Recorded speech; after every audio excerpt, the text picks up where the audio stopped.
우리가 받을 연금은 없습니다. 선거철만 되면 정치인들은 앞다투어 화려한 복지 공약들을 쏟아냅니다. 현금 지원, 무상의료, 반값 등록금.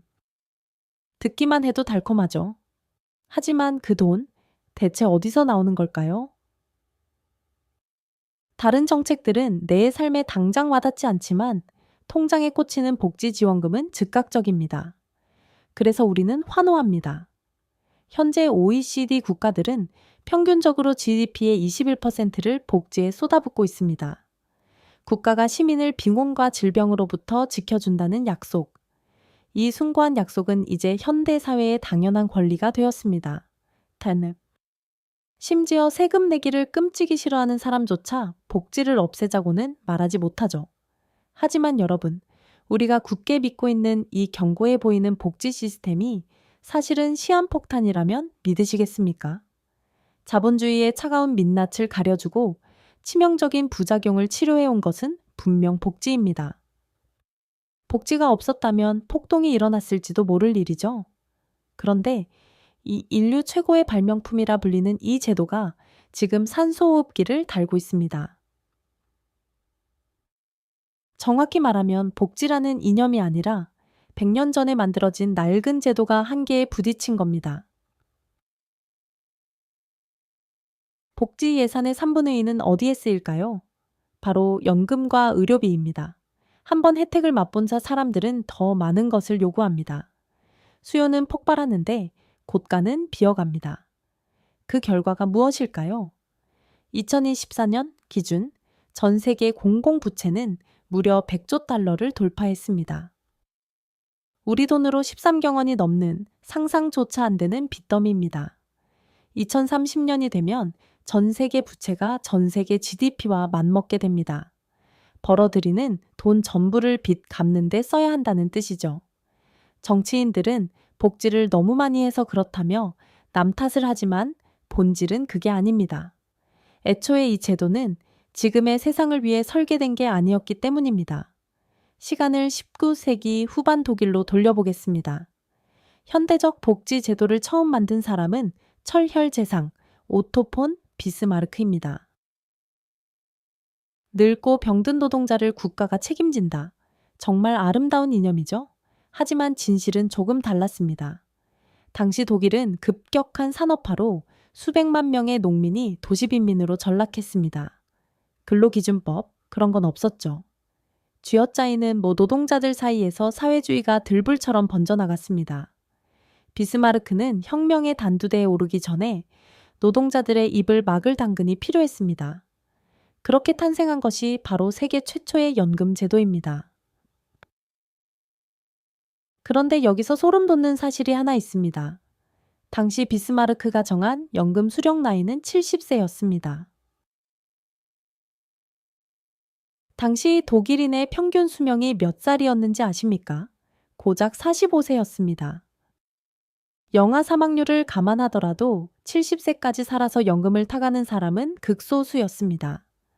즉, 국가는 돈을 낼 사람만 잔뜩 모아놓고 돌려줄 돈은 거의 없는 완벽한 수익 모델을 만든 겁니다. 이것이 복지 제도의 기원입니다. 이후 영국에서는 요람에서 무덤까지라는 슬로건으로 유명한 베버리지 보고서가 등장합니다. 노동자뿐만 아니라 전 국민을 대상으로 하는 보편적 복지의 시대가 열린 거죠.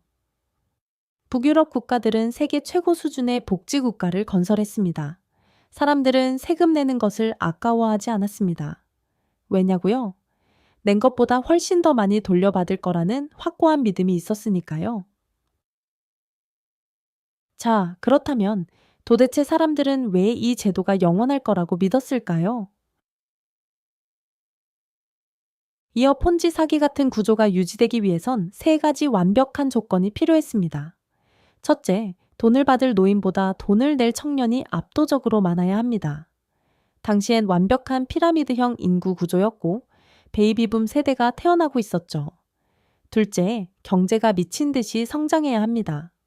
1950년대부터 약 20년간 선진국들은 매년 5%씩 성장했습니다. 임금이 오르니 세금도 펑펑 걷혔죠. 셋째, 부자들과 기업이 나라를 떠나지 않아야 합니다.